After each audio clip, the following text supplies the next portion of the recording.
my goal was just to find a way to use media to do good. So as such, each one was an exploration. How can I use media to make a difference? And I always imagined it as making kind of a cultural difference, or kind of an educational. I always thought in terms of shifting the battleship. I was trying to move the battleship.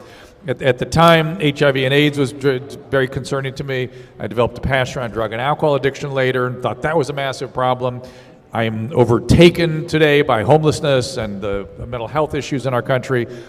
I'm going to use media to figure out how to do that. Media, across the course of the time that I've been doing it, has fractured, fragmented. It's changed massively. And as someone who has no investment in media, it's all just been a method to an end. I've just tried to keep up with showing up on different platforms. So wherever media has whatever it's fractured into, I just think, I better go there and figure out how I can use that to reach some people. And podcasting came along. I had been on Adam's podcast many times, didn't really understand what he was doing. We were both radio guys, and we both immediately realized that podcasting was different. Make no mistake, podcasting is not radio. Radio has a rhythm. Radio has a ton of you're promoting forward and backwards and call letters and commercial. It's a whole different set of responsibilities.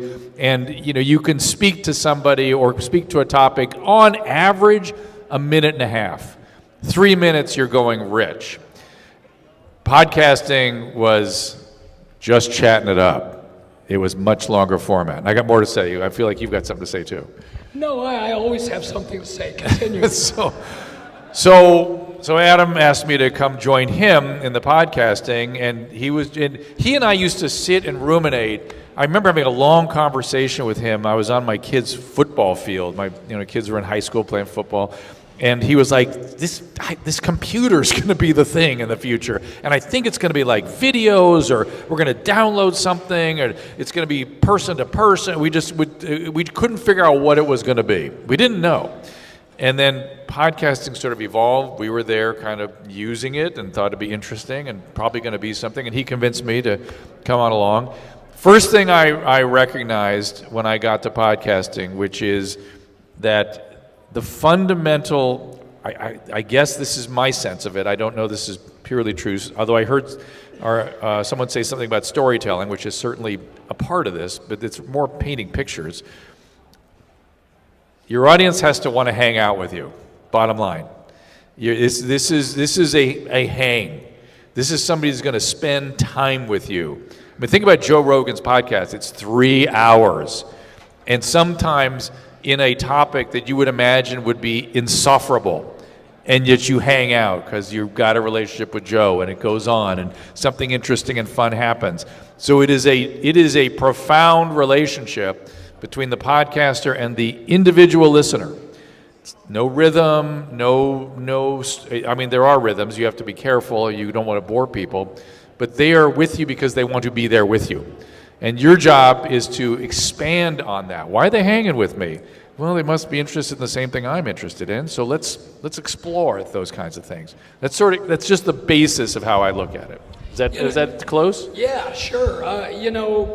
Just to bring in the profit motive, because it's the profit motive that allows me to be able to hang out with guys like you and to be able to be a part of the creative process with you, Elizabeth. Yeah. We gotta, make money to pay people and to get the best people and to do the best job. I'm always fond of saying that when you take the audience for various media, if you take television, if you take radio, and you take podcasting audiences, that the podcasting audience is worth more. And the reason it's worth more, thank you very much, is because you've got to take a positive action to get there in the first place. It's lean in. Advertisers appreciate this. In the radio business, we used to, especially in music radio, we used to refer to the active listener as the P1 listener. Compared to radio, podcasting audiences are filled with triple P1 listeners. You know, in this time of social media, when everybody's consuming a minute and a half, 3 minutes, Apple says the average time spent listening to the average podcast is 48.3 minutes.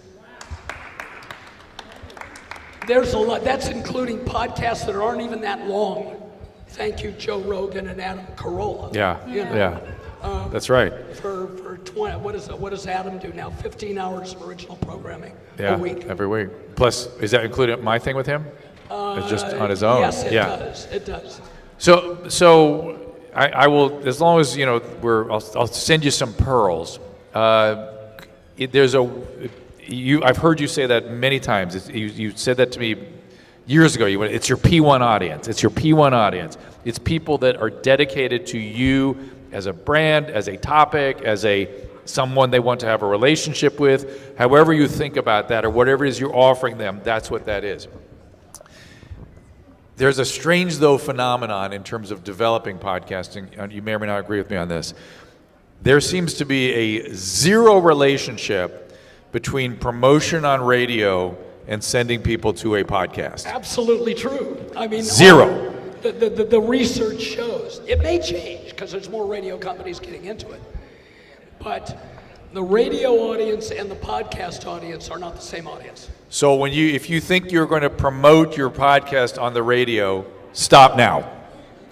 They don't go. I don't know what it is. They don't go. They don't transfer. TV, maybe a little something, but for the most part, not much. I mean, if you had a daily television, like Steve Harvey, I guess, gets out there with stuff and pumping. If you had some sort of daily relationship, and again, your P1 audience breaks off and wants to hang out with you even more, but you could argue they're hanging out with you enough on TV. They may not be so interested in that. TV, not so much.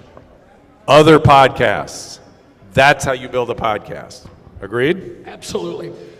We haven't discussed this ahead of time, and I don't have any research. I don't have any, intrinsic knowledge base on this. I've just been watching it. And I try to build my own stuff. You're a doctor, and I'm a doctor. And I've watched the environment, but I've noticed that in the behavior of the audience that I'm involved with. I would argue that it's about getting on other platforms and leveraging those audiences in any way you can. Social media is a decent way to promote your podcast, but not as good as other podcasts. Is that about right? I would agree. Yeah. Elizabeth, you've been a producer. You're our head of production at Westwood One. Pardon me. I founded Westwood One, so I can't help but say Westwood One. If there's anybody here from Westwood One, the people who were there when I was there think that's a good thing. I'm not so sure about now, because we compete in the podcasting business. But as our head of production at Podcast One, you've come from television and other mediums, and now you're in the podcasting business. We have studios at Podcast One in Beverly Hills. We have all the Carolla digital studios in Burbank where you do your show. And probably 50% of the podcast, of the 300 that are on our network, are produced all over the country. How do you do it? Great question. It's a lot. I mean, the production for podcasts differs from television in that it's so immediate. In television, you spend 6 months prepping for 20 days of production, and then you wait and see if what you put together is good.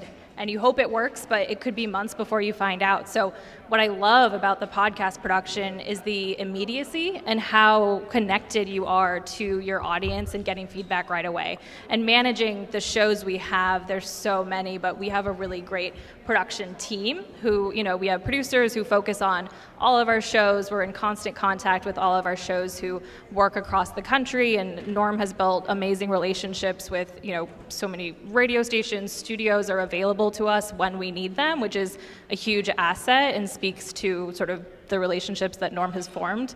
And so it's really just about being efficient and always making sure that every single podcast, even though we have 300, feels that they are getting our full attention, and they truly are, just because we have a great team. And that's come from, the sort of importance that Norm has put on talent and ensuring that everyone we hire is focused on talent and making the very best version of their podcast. So it comes down to that, I think. What's it like to work with Adam Carolla? Me? That's for Is you. the cone of silence down?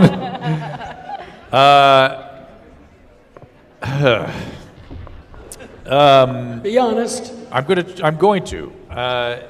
I love Adam. We have been friends for 20 years, more than that, I guess, 96, on 25 years. We've had our moments. Adam,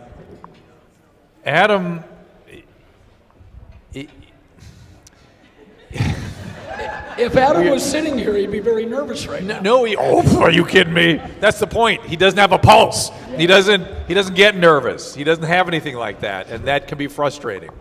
And he sees things that we don't necessarily all sees, and it's his way or the highway. And he taught me a lot about improvisation. And when I was first involved in radio, I was like, no, I'm giving information, and I'd frequently argue with him. He goes, that's terrible radio, it's terrible improvisation. At least give me a not only that, but. I'm like, huh?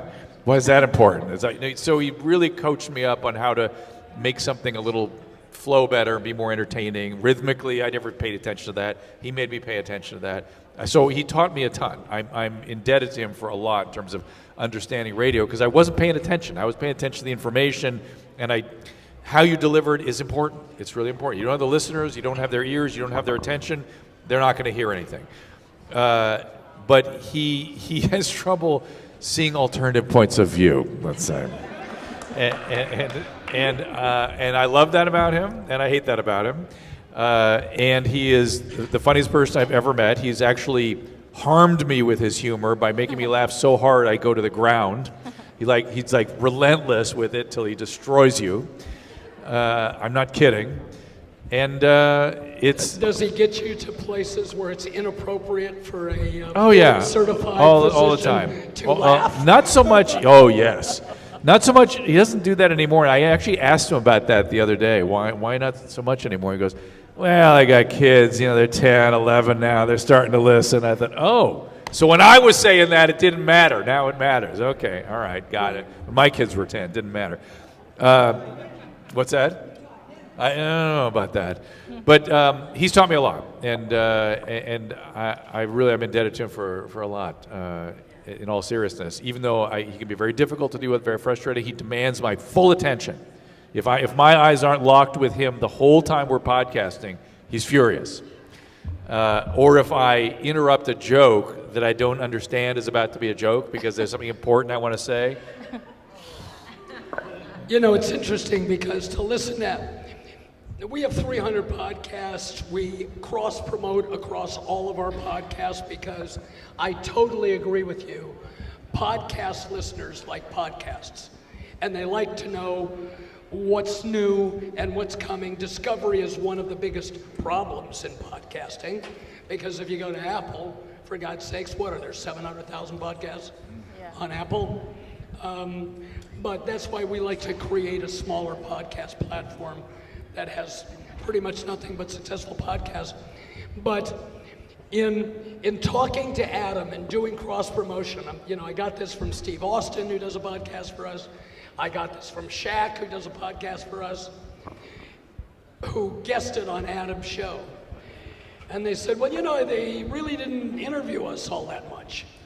And what I realized about Adam was the interview is his straight man, and it allows him to sort of interview himself.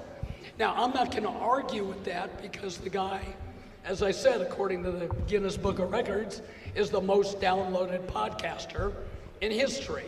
And we do very well together. But it's always amazed me that the two of you guys have such great chemistry on the air. And it was there from the very beginning, weirdly.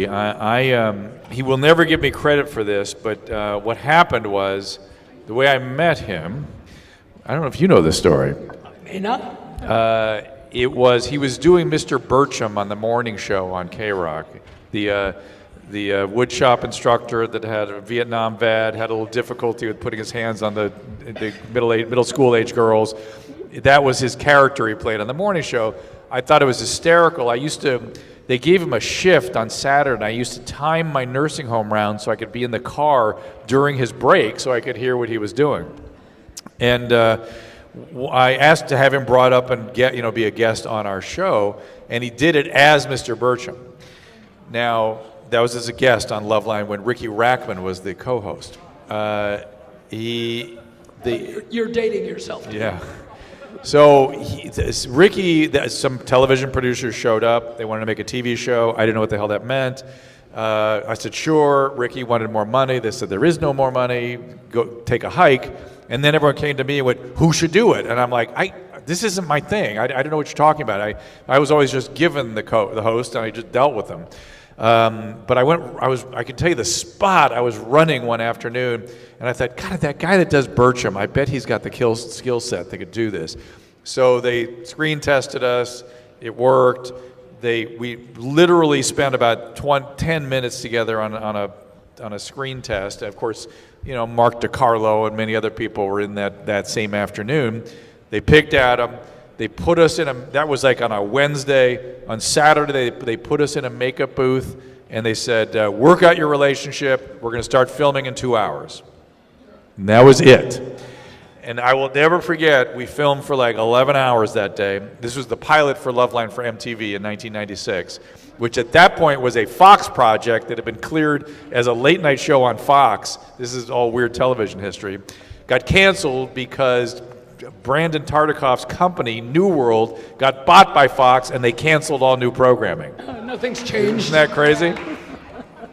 You were there? Yeah, so weird. Television's like weird like that. I got 5 more stories that way. But anyway, so then we got picked up by MTV, and now we're on MTV. I will never forget, at the end of the day of the pilot's filming, which was an 11-hour day, the stage manager came up to us and went, how many years you guys been working together? And I thought, oh boy, that's a meaningful question. And we looked at each other, we went, no, just today. This is us. And it's always been the same. So we don't have a lot of time up here, and there's a whole lot of people that are going to be following us, and we're very, very appreciative of having any time up here at all. And I just want to say that this has been a really, really terrific conference. And Victor, if you're around here.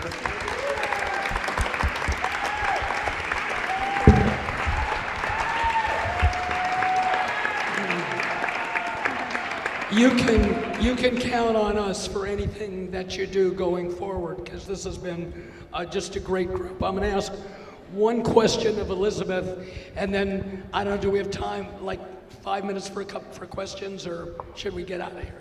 Okay? So, Elizabeth, we work with a lot of talent. Yeah. We're a talent-driven company. Yeah. A lot of the talent, frankly, that we meet with, and we meet with all of them, nobody gets greenlit that hasn't sat on my couch, right? Okay, thanks, Heather. In this fragmented society that we have, a whole lot of the people who have turned out to have blockbuster podcasts are people that I never heard of before I sat down with them, because, we can isolate individual groups that have huge power in influencing and attracting advertisers and audience and what have you. So, I meet them in one way, okay? I'm selling the reason why they ought to be with us, or they're selling the reason why they ought to be on our network. Mm-hmm.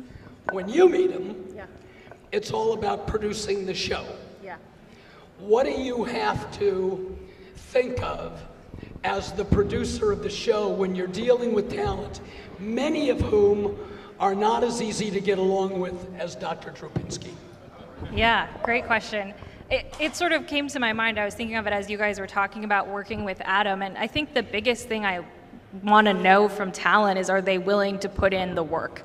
Because I think it's important that, a podcast can be very additive. It is, simpler than dedicating yourself to a whole television series, but it is work. And for it to be successful, it requires you to really dedicate yourself to it and take time to get to know your audience. And people like Adam, he's specific in what he wants, but he demands the best of everyone he works with, and he puts in the work. So someone like that, I would love to work with, just because that they're going to match the level of investment that you've made in their show. And for us, everything we do is a partnership. So we want to work with people who are excited about doing this with us and want to just have a good time, but also really invest in making sure that it works well for advertisers, for the audience, and just continually make it better and better. So for me, I'm just looking for partners who I know are excited and willing to put in the work to make it a successful show.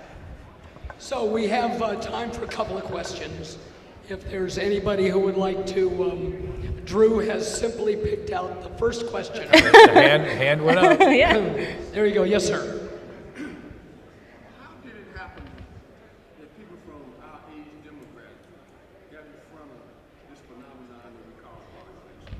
How do we get in front of it? How did they get in front of it? From your age demographic, he asked. From our age category. I mean, I'm not sure I got the question. How did Norm figure out this was going to be a thing? Yeah. No, I think I know what you're talking about. Okay. Yeah.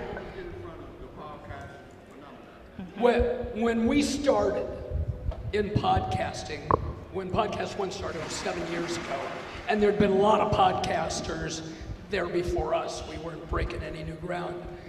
But the average demographic that we were looking at that was consuming podcast was very heavily male and 40, 45 plus. That's what it was. It isn't that way anymore. We go out, we have programs in every category on Apple Podcasts, because we don't want to go out and evangelize for a medium and then have an advertiser say, well, it's a great medium, but you don't have what I want. So we ask them what they want. And what they want now is programs that deal with diversity, different groups. They want moms. Everybody wants moms.